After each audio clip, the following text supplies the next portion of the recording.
There used to be a lot more things I regretted. Although, I mean, I was advanced enough and had enough life forms with me that I didn't have to regret a lot.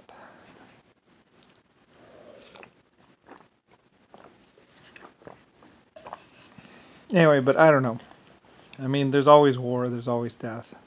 It's a part of life. Things live and then they die. Um,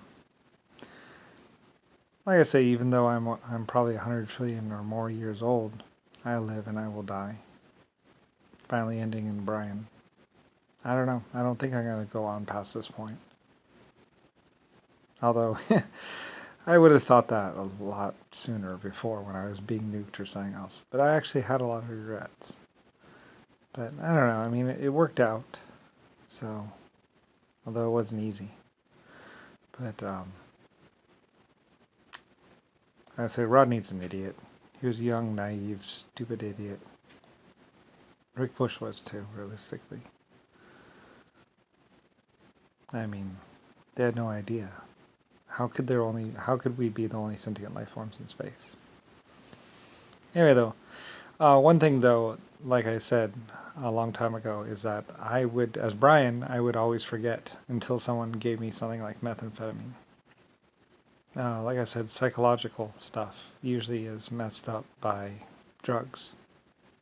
Anyway, the most psychological programming and all that stuff can be destroyed by drugs. Like if you've ever been hypnotized and put through things and have any suppressed memories or anything else like that, all you have to do is take methamphetamine or LSD or something, and your brain will usually rewire and include some memories that may have been suppressed or something like that. It's not always made up memories.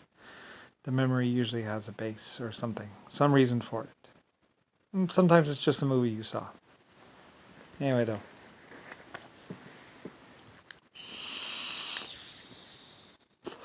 But I am not like that. Anyway, it's quite different.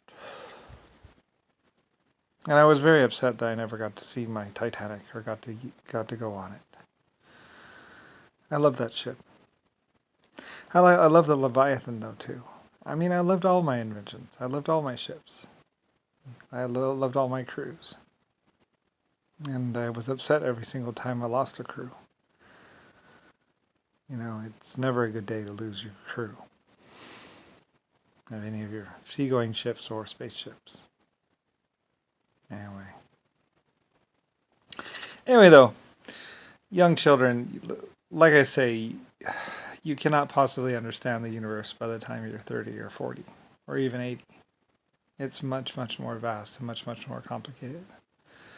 And I was one of the few lucky ones that actually got to exist next to nanotechnology life forms. And they showed me what they could do. You know, all the intricate designs and building and stuff like that. A few things anyway. And there's more. Anyway, though, but I forget most of it. And the fact that I even remember something that technically didn't happen is even more amazing. But you can never really, like I said, I love nanotechnology.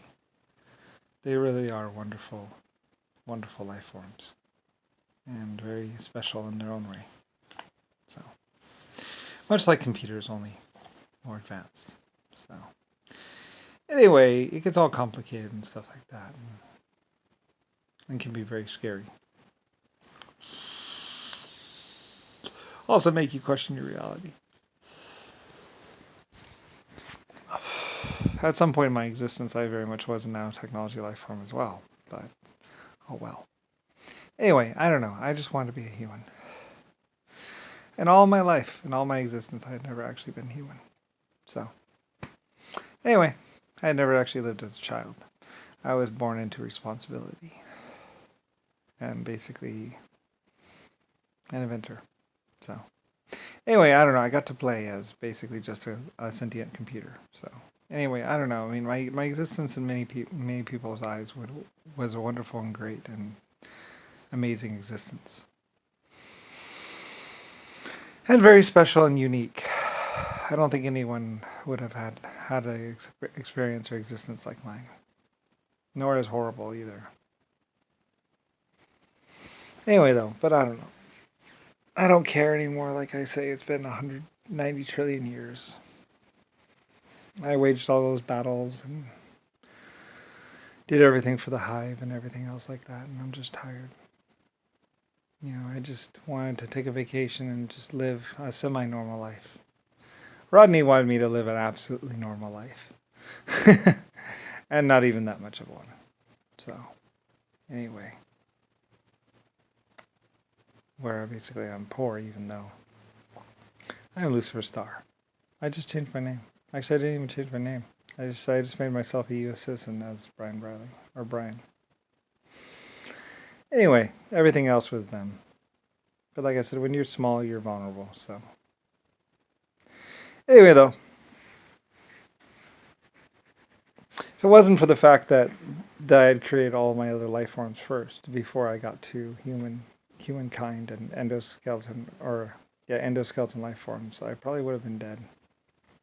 But there was just that small little thing. So anyway, I'm tired. Yes, it's true, or at least you get to find out how true it is. But anyway, don't let the government mess around with you. And know the truth about Congress.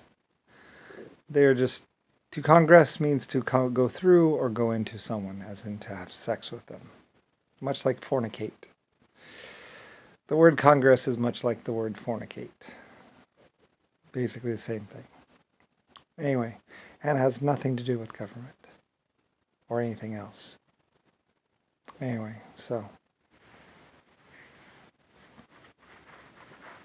Anyway, all you have to do is just watch John McCain's life. Just go back and see what he's doing when he was younger. Go back and see what Zachary was doing younger, Bill Gates. It's very easy to track it all down. Amazingly easy. If anyone ever actually looked, they could see how all these people were doing all these different things. All you need to know is who and where and when and what. And after that, it's all very easy. Like I said, my job, or what made my existence a nightmare, was the fact that I didn't know about Zachary. Exactly like that. I didn't know about Bill Gates or Donald Trump, and I didn't know about JFK originally. So anyway, I didn't know he was the psychotic person he was. So anyway, and that's what made my existence quite such a nightmare. Once you know that JFK Nixon was a clone, and there were 30 of them, and you know that Nixon was actually JFK, just older, it all starts becoming easy. And once you know about the cloning projects in 1920 and before, possibly as early as 1850, then it becomes a lot easier to understand what is really going on. And once you know about the White Star submarines in Pearl Harbor and how they were raiding the islands and raping women, and that was a few submariners as well as what's called. Like I say, my White Star fuel tanks were right next to my White Star submarine pin, which was for civilian or public rental. Anyway, once you have those details, it becomes very easy to track everything down. So, anyway, I'm tired. And like I say, one of the schools had a film studio where they were cutting and splicing and doing video editing probably as early as 1930. So, anyway, and then they would claim that in 1970 or 1980 was the first time, but it wasn't, of course.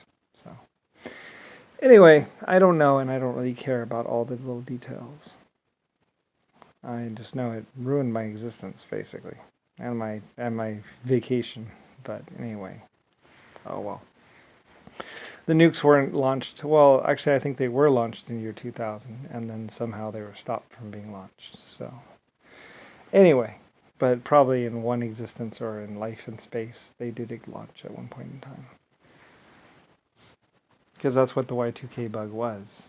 When the year 2000 rolled around, the calendar would flip or something like that, and it would either initiate a test of the missiles, or it would actually just launch them somehow. I forget exactly what the details of it were, but there. And at one point in time, there were tests of the missile systems with non-nuclear warheads. a long time ago or something like that. I don't really know the details. You'd have to look in the Pentagon. Like I said, Nixon made a mess of everything. And anyway, whatever.